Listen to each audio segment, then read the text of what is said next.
מדינת ישראל חיסלה אתמול את רב המרצחים Hassan Nasrallah. Hasan Nasrullah ছিলেন ইরানের অশুভ অক্ষের মূল চালিকা শক্তি। তিনি এবং তার অনুসারীরা ইসরায়েলকে ধ্বংস করে দেওয়ার যে পরিকল্পনা তার মূল স্থপতি। শুধু ইরানের নির্দেশেই কাজ করতেন না, বরং তিনি প্রায় নিজেও ইরানকে প্রভাবিত করতেন। তাই সপ্তাহের শুরুতেই আমি সিদ্ধান্তে পৌঁছেছিলাম, সম্প্রতি আইডিএফ হিজবুল্লাহর উপর যে হামলা চালাচ্ছে তাদের নির্মূলে এগুলো পর্যাপ্ত নয়। নাসরুল্লাহকে দুনিয়া থেকে বিদায় করে দেয়া আমাদের লক্ষ্য অর্জনের জন্য অপরিহার্য ছিল। উত্তরাঞ্চলে বাসিন্দাদের নিরাপদে বাড়ি ফিরিয়ে আনা এবং বছরের পর বছর ধরে এই অঞ্চলের ক্ষমতার ভারসাম্য পরিবর্তনের জন্য এর কোনো বিকল্প ছিল না। স্যান্ডেলিনা সো, রূপচর্চায় আভিজাত্য। কারণ নাসরুল্লাহ বেঁচে থাকলে হিজবুল্লাহর যে সক্ষমতাকে আমরা ধ্বংস করে দিয়েছিলাম শিগগিরই তা পুনর্গঠন করতেন।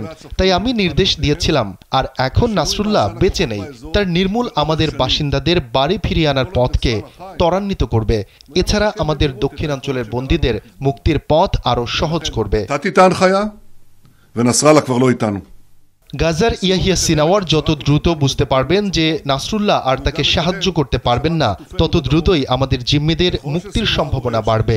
আমি আইডিএফ বিমান বাহিনী, আইডিএফ ইন্টেলিজেন্স, মোসাদ এবং আইএসএ কে ধন্যবাদ জানাতে চাই তাদের অসাধারণ সাফল্যের জন্য, এবং শুধু নাসরুল্লাহকে হত্যার জন্যই নয়। ইসরায়েলের নাগরিকরা, আমাদের সামনে বিশাল সাফল্য রয়েছে, কিন্তু কাজ এখনো শেষ হয়নি। আগামী দিনগুলোয় আমরা বড় চ্যালেঞ্জের মুখোমুখি হব এবং ঐক্যবদ্ধ হয়ে তা মোকাবেলা করব। নাসরুল্লাহ আমাদের মাকড়সার জালের সাথে তুলনা করেছিলেন, কিন্তু মাকড়সার জালের বদলে তিনি একটি ঐক্যবদ্ধ এবং শক্তিশালী জাতির ইস্পাতের টেন্ডন খুঁজে পেয়েছেন, যারা তাদের অস্তিত্ব এবং ভবিষ্যৎ নিশ্চিত করতে দৃঢ় প্রতিজ্ঞ। শুধু হিজবুল্লাহই নয়, গোটা মধ্যপ্রাচ্যই তা বুঝেছে। যারা ইরানের সহিংস শাসনের বিরোধিতা করে, লেবানন, সিরিয়া, ইরান এবং অন্যান্য স্থানে যারা তাদের প্রতিনিধিদের বিরুদ্ধে লড়াই করছে, আজ তাদের মনে আশা জেগেছে। আমি সেই দেশের নাগরিকদের বলতে চাই, ইসরায়েল আপনাদের পাশে আছে। আর আয়াতুল্লাহদের শাসনকে বলছি, যারা আমাদের আঘাত করে আমরা তাদের পাল্টা আঘাত করি। ইরান বা মধ্যপ্রাচ্যের এমন কোনো জায়গা নেই যেখানে ইসরায়েলের দীর্ঘ হাত পৌঁছতে পারে না। তোমরা এরই মধ্যে তা জেনে গেছো, ইসরায়েলের নাগরিকগণ। এটা আমাদের জন্য যুগান্তকারী দিন।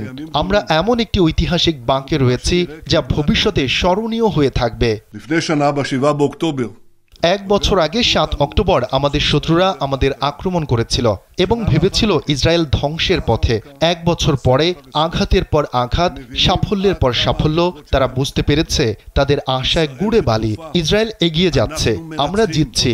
আমরা দৃঢ় প্রতিজ্ঞ যে আমাদের শত্রুদের বিরুদ্ধে লড়াই চালিয়ে যাব, আমাদের বাসিন্দাদের বাড়ি ফিরিয়ে আনব এবং আমাদের সকল বন্দীকে মুক্ত করব।